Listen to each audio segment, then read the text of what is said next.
अगर आप ITI holder है, बिहार स्टेट से बिलोंग करते हैं, तो आपका लंबे समय का इंतज़ार जो है वो अब ख़त्म हो सकता है। कुछ उम्मीद जगी है, आज एक न्यूज़ नोटिफिकेशन में आया है, तो अब उम्मीदें हम जगा सकते हैं। जी हाँ, हम बात कर रहे हैं कि बिहार जो स्टेट में पावर होल्डिंग कंपनीज़ है, उनमें 4000 से भी ज़्यादा पदों पर वैकेंसी आ सकती है। ये संभावित है। बात यह है कि संभावित भर्ती पर हम चर्चा क्यों कर रहे हैं, क्योंकि प्रीवियस वैकेंसी इसकी 2018 में आई थी। बहुत लंबा इंतज़ार आपका हुआ, 5 साल का इंतज़ार अब ख़त्म होने वाला है। जब 2018 में वैकेंसी आई थी, तब इन्होंने एग्ज़ाम के लिए बहुत ज़्यादा वक्त नहीं दिया था, केवल मात्र 1 महीने का समय दिया था। सो हम इस वीडियो के माध्यम से एक ओवरव्यू देखने जा रहे हैं, साथ ही हम एक तरह से हमारे सोए हुए शेरों को जगाने जा रहे हैं। क्योंकि अगर इस बार वैकेंसी आती है और 1 ही महीने का समय देते हैं, तो हमारे पास ऑप्शन क्या है। इसलिए हम आपको बताने जा रहे हैं कि इसमें सिलेबस कैसा रहता है, क्वालिफ़िकेशंस क्या क्या होगी, किन किन पदों पर भर्तियां आती हैं, एज ग्रुप क्या रहता है, और आपका जो सिलेक्शन का प्रोसेस है वो कैसा है। तो आप अभी से अपनी रणनीति बना सकते हैं। अगर बिहार से है तो आपके लिए सबसे बड़ा अवसर होगा। यदि आप किसी अन्य राज्य से भी है तो ओपन कैटेगरी में आपको यहाँ कंपटीशन फाइट करने को मिलेगा। तो एक पूरी चर्चा, एक न्यूज़ आपके सामने रखेंगे। कंप्लीट वीडियो आप लास्ट तक ज़रूर देखिएगा। चैनल से पहली बार जुड़े हैं तो सब्सक्राइब कर लीजिए। हम इसी तरह का अपडेट, कंटेंट और न्यूज़ नोटिफिकेशन इस चैनल पर आपको प्रोवाइड करवाते हैं।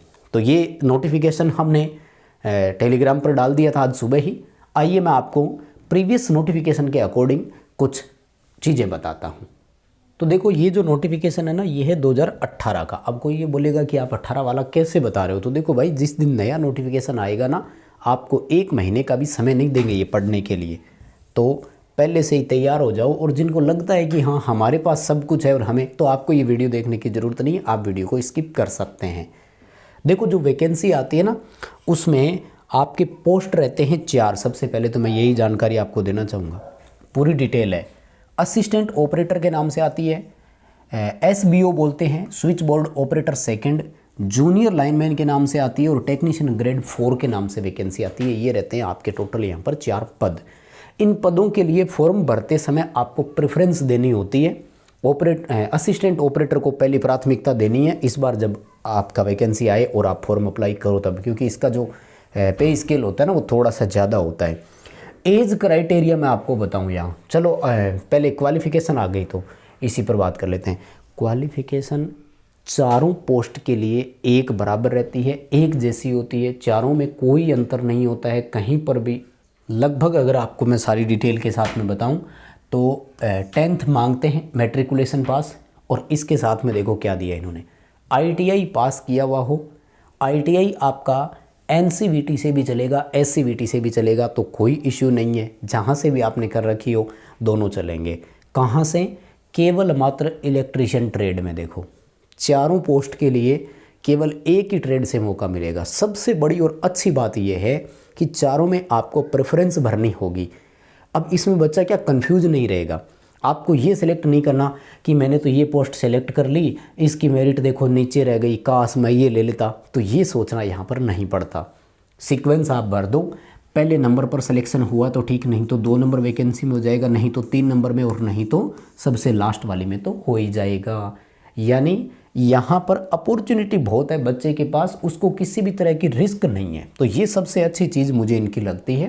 भाई आपने असिस्टेंट ऑपरेटर पहले नंबर पर ले लिया, नहीं हुआ, मान लो यहाँ पर टॉपर्स थे, आपसे आगे बच्चे निकल गए, तो कोई बात नहीं, SBO में हो जाएगा, नहीं तो JLM ठीक है। तो ये एक तरीका यहाँ पर रहेगा। ये फॉर्म जब आएगा तब मैं आपको बताऊँगा।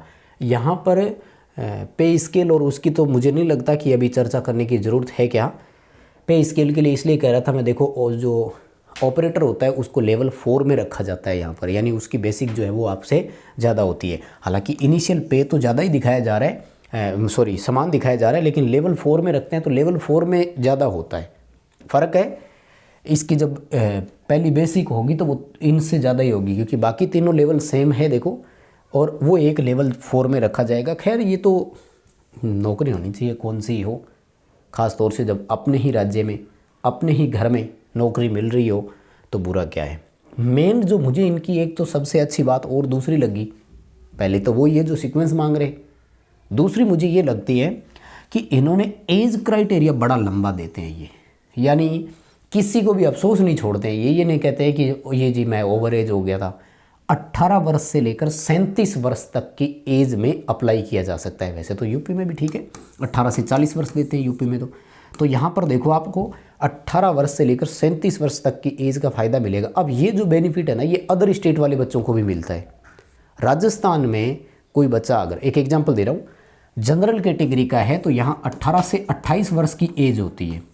अब 28 वर्ष वाला राजस्थान में तो 29 साल का राजस्थान में तो ओवर एज हो गया, लेकिन यहाँ देखो भर सकेगा। वो तो राजस्थान में भी जनरल फाइट करना था, उसे तो बिहार में भी जनरल फाइट करना है। तो इस तरह के बच्चों के लिए थोड़ा सा मौका और रहेगा। तो आप किसी भी स्टेट से हैं और इस एज ग्रुप में आते हैं तो आपको यहाँ अनरिजर्व में भरने का मौका मिलेगा। SC ST OBC EWS ये सब बेनिफिट जितने भी है ये केवल स्टेट वाले बच्चों को ही मिलेगा। तो अदर स्टेट वाले बच्चों को भी देखो ये फ़ायदा मिलेगा यहाँ पर, ठीक है। बाकी क्राइटेरिया है ही, देखो सबको 5-5 साल की छूट मिलती है, OBC वालों को 3 साल की छूट मिलती है, तो वो 40 और 42 हो गया। ये एक आपके लिए मुझे लगता है कि दूसरा बड़ा अपॉर्चुनिटी था, ठीक है। हाँ, एप्लीकेशन फ़ीस में थोड़ा सा है फ़र्क है, 1000 रुपये की फ़ीस है और 250 रुपये की फ़ीस है।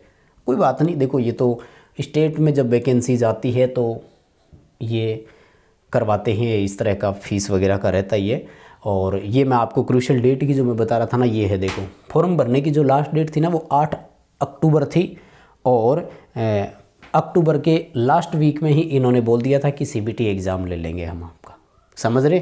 तो यही चीज़ इस बार ना कर दें कहीं, इसलिए हमें लग रहा है। आइए अब एक नज़र हम सिलेबस पर डाल लेते हैं, क्योंकि अगर इस बार भी कम मौका आपको देंगे तो आप क्या कर सकते हैं।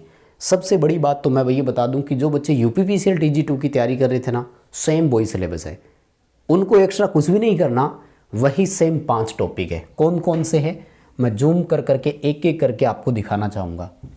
जनरल नॉलेज आएगा, रीजनिंग आएगी, ये दोनों सेम टू सेम आपके। वैसे तो देखो मैं अभी रिसेंटली जितने भी वीडियोस बना रहा हूँ आपको हर वीडियो के माध्यम से यही चीज़ें बता रहा हूँ कि ये वो 5, ये वो 4, ये वो 6 सब्जेक्ट है जिनको पढ़ लीजिए। हर एग्ज़ाम में ये कॉमन रहता है, तो क्यों ना हम उस तरह की मेहनत करें। कौन कौन सा है? General knowledge, reasoning, math, English, computer, technical, यही चीज़ें आ रही है। ज़्यादा जोड़ो तो एक हिंदी और कहीं ऐड हो जाती है। जैसे यहाँ देखो, इसमें क्या रहेगा, हिंदी आएगा, जनरल इंग्लिश आएगा, ठीक है ना। ये देखो, ये कंप्रेहेंस लिखते हैं ना, इसमें आते हैं पैराग्राफ, एक लंबा सा पैसेज दे देंगे आपको और उस पैसेज के क्वेश्चन हो गए। हालांकि फ़ायदा ये है कि वो पैसेज आपको एक ही बार पढ़ना है, फिर 5 क्वेश्चन उसी पैसेज के होंगे, तो एक बार पैसेज को अच्छे से पढ़ लोगे तो वो कवर अप हो जाता है, बार बार पढ़ने की ज़रूरत नहीं है, ठीक है ना। ये पूरा सिलेबस इन्होंने दिया हुआ है। तो क्या क्या आएगा, इंग्लिश आएगा, हिंदी आएगा, रीजनिंग होगा, जीके होगा। जीके के अलावा नेक्स्ट जो आपका रहेगा वो है कंप्यूटर। देखो तो ये है, इतनी चीज़ें यूपी में भी था सेम टू सेम। और इनके अलावा जो आपका रहेगा वो देखो, वो रहेगा टेक्निकल। टेक्निकल कहाँ से रहेगा, आपकी ITI इलेक्ट्रीशियन ट्रेड का पूरा। तो सेम चीज़ें हैं, Hindi, English, math, reasoning, GK, computer और टेक्निकल। टोटल 7 सिलेबस आपको पढ़ना पड़ेगा। ये छोटा सिलेबस तो नहीं है ना। अब ये मत बोलना, क्योंकि मुझे पता है बहुत सारे बच्चे कमेंट्स करेंगे कि भर्ती आने पर वीडियो बनाया करो। भाई जब न्यूज़ आई है तो कहते हैं ना कि धुआं वहीं से उठता है जहाँ आग लगी हो। भी कुछ हलचल हो रही है तभी तो न्यूज़पेपर में आया है, तो क्यों आप तैयार नहीं हो सकते, है ना। कहीं से किसी का कोर्स खरीदने की ज़रूरत नहीं है। मैं ये भी क्लियर कर देता हूँ, कोई ये सोच रहा हो कि कोर्स के लिए आगे होंगे, नहीं, किसी का कहीं से कोर्स खरीदने की ज़रूरत नहीं है। ये वो बेसिक चीज़ें जो आप आज तक पढ़ते आए हो। कैसे गुरुजी, इन्होंने स्पष्ट लिख रखा है भाई कि हम आपको 10th लेवल का देंगे। ये देखो हर सिलेबस के ब्रैकेट में इन्होंने 10th लेवल लिख रखा है। तो 10वीं बेस तो पढ़ते ही आए हो ना, बस वही पढ़ना है। मैं केवल आपको इतना सजेशन देने या इतना निवेदन करने आया हूँ कि वैकेंसी कभी भी जारी हो सकती है। आप अपनी मेहनत कंटिन्यू कीजिए अगर लगातार पढ़ रहे हैं तो। यदि नहीं पढ़ रहे हैं तो प्लीज़ पढ़ाई स्टार्ट कर दीजिए, क्योंकि बहुत अच्छा मौका आपको मिलेगा। देखो रोज़गार के बिना हालत बहुत ख़राब है और रोज़गार ये भी नहीं है कि कोई हमें कह देगा कि ले बच्चा आ जा तू ले ले। कंपटीशन हमें फ़ाइट करना पड़ेगा, हमारे ही साथियों से है, हमारे ही साथ वाले बच्चों से है, तो फिर आपको इसके लिए मेहनत करनी होगी। और मैं केवल और केवल आपको मेहनत करने का ही बोल रहा हूँ। हम YouTube पर आपको डेली क्लासेस दे रहे हैं, हमारे जैसे और बहुत सारे YouTube पर चैनल्स होंगे जो आपको बहुत कुछ पढ़ाते हैं, आप उनसे पढ़िए। मैं ये भी नहीं कहता कि अपने अलावा किसी का वीडियो मत देखा करो, जहाँ से सीखने को मिले, जहाँ से पढ़ने को मिले पढ़ लीजिए, क्योंकि आपको अपनी ज़िंदगी संवारनी है। तो कंप्लीट इतना ही वीडियो है।